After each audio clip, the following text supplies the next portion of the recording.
आज अखंड हरिनाम सप्ताहाला आपण हजेरी लावली आहे. कसा प्रतिसाद आहे भक्तांचा, कशा प्रकारे इथं? सालाबाद प्रमाणे परमपूज्य गंगागिरीजी महाराज तसेच परमपूज्य नारायणगिरीजी महाराज यांच्या आशीर्वादाने आणि आमचे आधारस्थान परमपूज्य रामगिरीजी महाराज यांच्या नेतृत्वामध्ये सरळा विट यांचा सप्ताह सालाबाद प्रमाणे आज धनगरवाडी राहता तालुका इथे पार पडत आहे. दरवर्षीप्रमाणे अपेक्षित गर्दी आपण जेवढी ग्राह्य धरतो त्यापेक्षा दुपटीने गर्दी आज शनिवार रविवार असल्यामुळं मला वाटतं इथं होईल. धनगरवाडी ग्रामस्थ आणि पंचकृषीतल्या सर्व लोकांनी या सप्ताहामध्ये नुसतं येऊन सहभागी होऊ नये, पण महाप्रसादासाठी आपल्या गावाकडून देणाऱ्या भाकऱ्या असतील, महाप्रसादासाठी लागणारे जे काही साहित्य आहे आपल्या आपल्या परीने निश्चित या सप्ताहासाठी योगदान द्यावं. हा आपल्या तालुक्याचा सप्ताह आहे आणि मला विश्वास आहे की या तालुक्याच्या सप्ताहामध्ये पूर्ण राहत्या तालुक्याचं प्रत्येक गाव आपल्या अंतर्मनातून आपल्या परिवाराला बरोबर घेऊन निश्चित परमपूज्य रामगिरीजी महाराजांच्या या आव्हानाला प्रतिसाद देईल.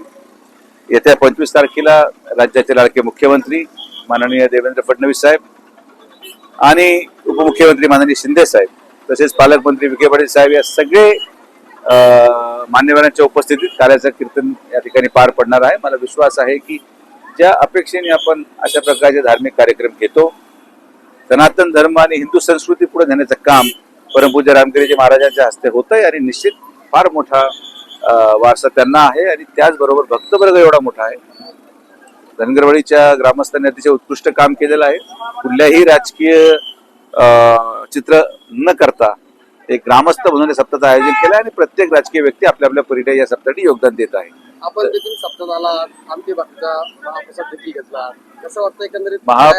महाप्रसाद घ्यायचा योगच येऊ दिला आणि लोक बसूच देत नाहीत.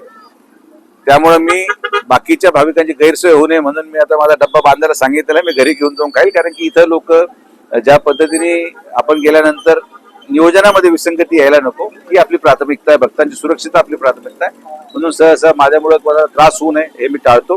पण मला विश्वास आहे की ज्या पद्धतीचा उत्साह आहे आज आपण पाहत असाल, पालकमंत्र्यांच्या माध्यमातून जवळपास 4.5 कोटी रुपयाचे रस्ते या सप्त्याकडे येणारे आपण आज तयार केले म्हणून गाड्या इथून चालू राहिल्या. तर आपल्या आपल्या परीने योगदान लोक देत आहेत. आमच्या परिवाराने आज 101 पोते साखर महाप्रसादासाठी आज आपण देणगी देऊ केलेली आहे. जवळपास 7.5 लाख रुपये व्यक्तिगत विखे पाटील परिवाराने आपण आज जाहीर केले. तर प्रत्येकाने आपलं आपलं योगदान द्यावं आणि आपलं हे आधारस्थान आहे परमपूज्य गंगागिरी महाराज आणि परमपूज्य नारायणगिरी महाराज यांचा आशीर्वाद या परिसराला लाभलेला आहे आणि रामगिरीजी महाराजांच्या माध्यमातून तो आशीर्वाद या तालुक्यातल्या प्रत्येक परिवारापर्यंत पोहोचेल ही मला अपेक्षा आणि विश्वास आहे. आपण रहदारी देखील मोकळी केली आहे. काय एकंदरीत आता ट्रॅफिक जाम झाली आहे, तर आपली गाडी निघायचीच होती, तर मग म्हणतात सगळ्यांचीच काढूया बाहेर. तर आपण पाहत असाल की आता ट्रॅफिक बऱ्यापैकी सुरळीत झाली आहे. रस्ते एवढे चिवट आहेत, आपण मोठे करायचा प्रयत्न केलाय, पण शेवटी एवढी मोठी लोकसंख्या आहे, एवढा मोठा भाविक वर्ग आहे की आपण किती लोकांना नियंत्रण देऊ शकतो. पण एक भक्तवर्गाचा घटक बनून जे माझ्याकडून होईल सप्ताहासाठी ते मी करायचा प्रयत्न करतो. मग ते अन्नदान असेल किंवा ट्रॅफिक मोकळं करायचं काय फरक पडत नाही. थँक्यू.